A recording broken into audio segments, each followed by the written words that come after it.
The conference room felt impossibly cold despite the August heat, pressing against the windows. Marcus sat rigidly in the leather chair, his lawyer shuffling papers beside him with practiced efficiency. He'd imagined this moment countless times over the past 9 months, the finality of it, the relief he thought he'd feel. But when the door opened and Sarah walked in, every rehearsed word dissolved on his tongue. She moved differently, carefully. Her hand instinctively cradled the unmistakable curve beneath her flowing dress. And Marcus felt the air leave his lungs in one devastating rush. 7 months, maybe more. The reality hit him like a physical blow, and he gripped the edge of the table to steady himself. Their eyes met for a fraction of a second before Sarah looked away, settling into the chair across from him with the kind of grace that comes from necessity rather than ease. Her lawyer, a sharp-eyed woman in a navy suit, began speaking about assets and agreements, but Marcus heard nothing. The words became white noise against the roaring in his head. How had it come to this? How had he not known? The story of their unraveling hadn't started with a bang, but with 1,000 tiny silences. Marcus had been building his architecture firm, pouring every waking hour into designs and client meetings. Coming home long after Sarah had gone to bed, she'd been working at the community center, teaching art to underprivileged kids, staying late herself. They'd become roommates who occasionally crossed paths, their conversations reduced to logistics and pleasantries. The intimacy had faded so gradually that neither had noticed until it was gone entirely. When Sarah had asked for the divorce 9 months ago, Marcus had been too proud to fight, too stubborn to ask why.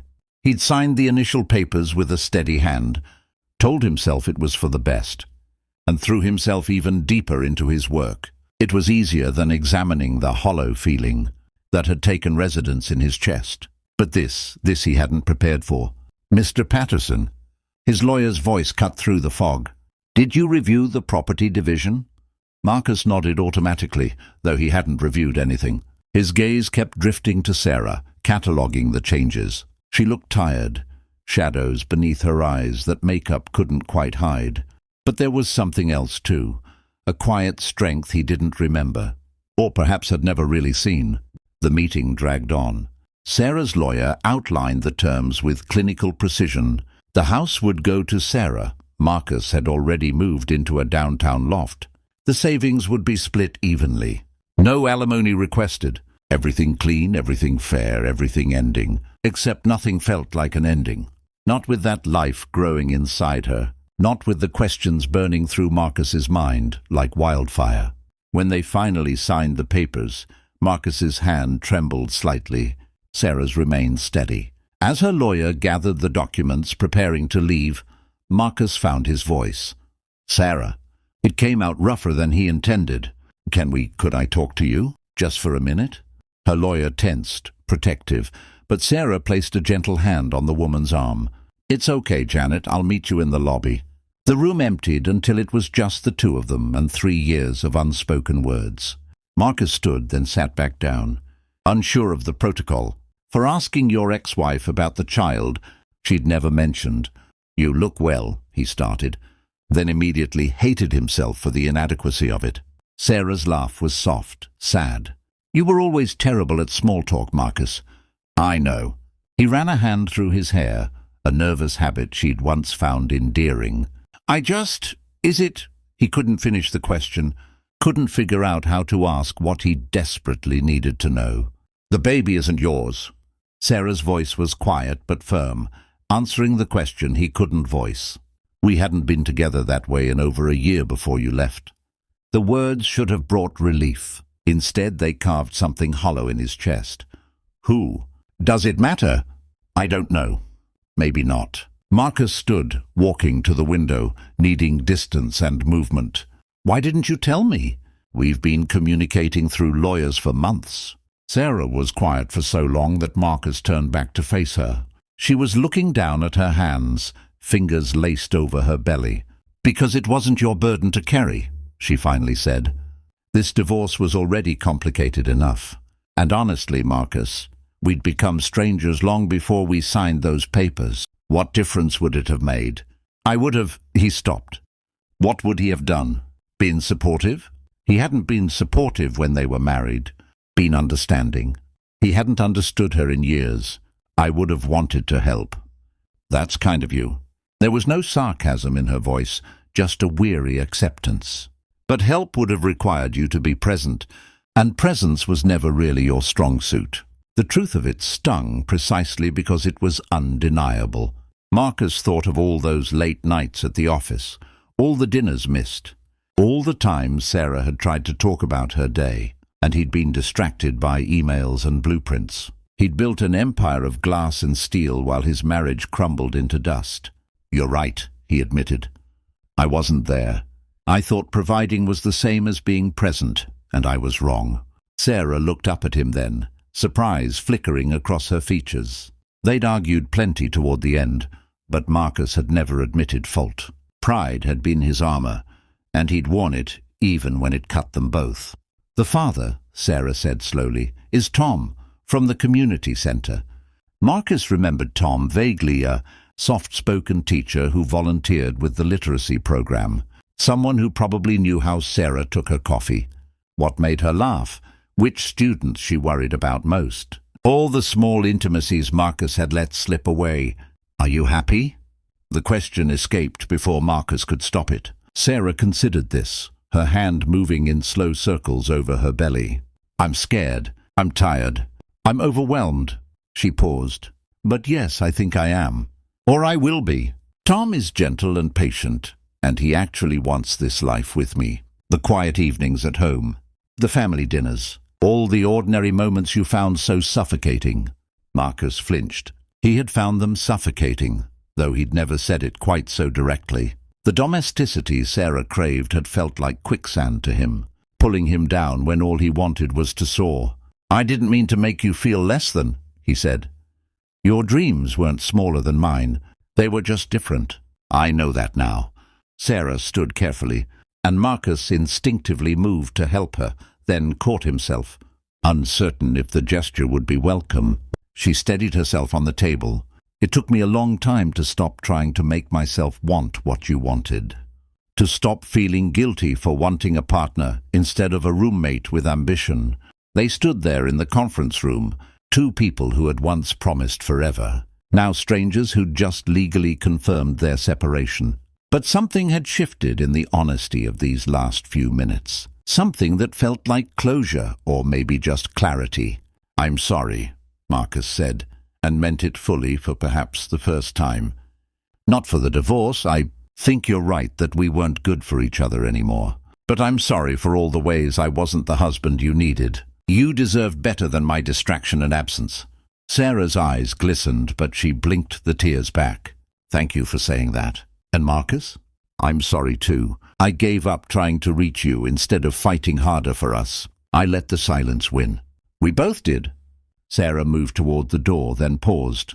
"For what it's worth, I hope you find someone who wants the life you're building. Someone who gets excited about blueprints and late-night design sessions. Someone whose dreams run parallel to yours instead of perpendicular." "And I hope Tom knows how lucky he is," Marcus replied. "I hope he never takes for granted how rare it is to find someone who sees beauty in the ordinary moments."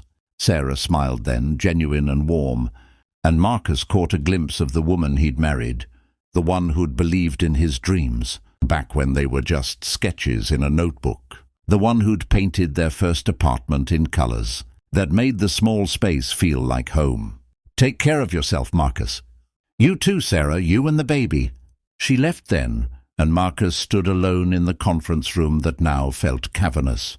Through the window he watched her emerge onto the street below, saw Tom waiting by a parked car, saw the way Tom's entire face lit up when he spotted her. Tom hurried over, took Sarah's hand, placed his other hand gently on her belly, and even from 3 stories up, Marcus could see the tenderness in the gesture. His phone buzzed. His assistant reminding him about a client meeting in an hour. Marcus silenced it, still watching the couple below. Tom opened the car door for Sarah, made sure she was settled before closing it with care. Simple gestures, ordinary moments, the kind Marcus had once dismissed as mundane. But standing there, Watching his ex-wife drive away carrying someone else's child, Marcus felt the weight of what he'd missed. Not just with Sarah, but in general. The pursuit of success had cost him the experience of simply living. He'd won a dozen architectural awards and lost his marriage. He'd designed buildings that would stand for centuries, but hadn't built a relationship that could survive his absence. The realization didn't come with the dramatic clarity of movie moments. It was quieter than that, settling into his bones like winter cold. He was 42 years old, successful by every metric that appeared in magazines, and profoundly alone in ways that had nothing to do with being single. That evening, instead of returning to his office, Marcus went to the site of his latest project, a community center in a neighborhood that reminded him of where Sarah worked. The building was nearly complete, all clean lines and natural light, designed to be a gathering space for families and kids. He'd been proud of the design, but now he wondered if he'd ever actually considered how it would be used. Had he thought about the single mothers bringing their children for after-school programs, the elderly folks who might gather for lunch, the teenagers who needed a safe space to exist? Or had he just thought about the aesthetics, the innovation, the awards it might win? Marcus pulled out his phone and did something he hadn't done in years. He called his younger sister Diane, who he'd been too busy to see in months. "Marcus, is everything okay?" Her voice carried immediate concern.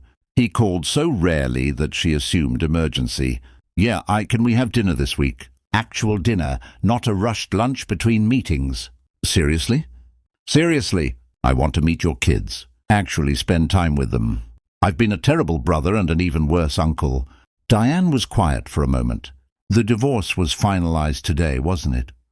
"How did you know?" "Because something finally shook you awake. I've been waiting for it." Her voice softened. "Of course we can have dinner. The kids would love to see you.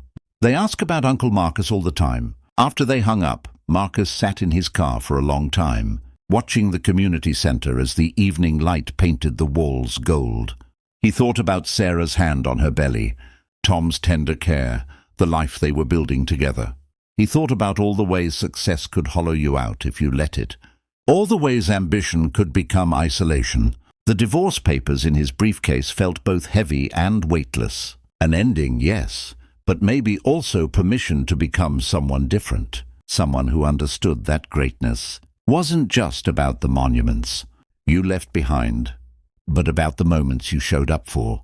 Someone who knew that the most important structures you could build weren't made of glass and steel, but of presence and attention and love. Marcus started his car and drove home through streets filled with ordinary miracles. He'd spent years not noticing families eating dinner together through lit windows, couples walking hand in hand, children playing in yards under watchful parental eyes. The simple, beautiful, terrifying work of being human together. He couldn't undo the past, couldn't give Sarah back the years he'd been absent, but he could choose differently going forward. He could learn from the wreckage. He could honor what they'd had by becoming the person he should have been. The divorce was final. The marriage was over. But standing in the ruins of what had been, Marcus finally understood what mattered. And though it came too late to save what he'd lost, it wasn't too late to save himself. Sometimes kindness means letting someone go to find their happiness. Sometimes selflessness looks like admitting your failures. And sometimes the most human thing you can do is recognize that success without connection is just a beautiful, empty building with no one inside to call it home.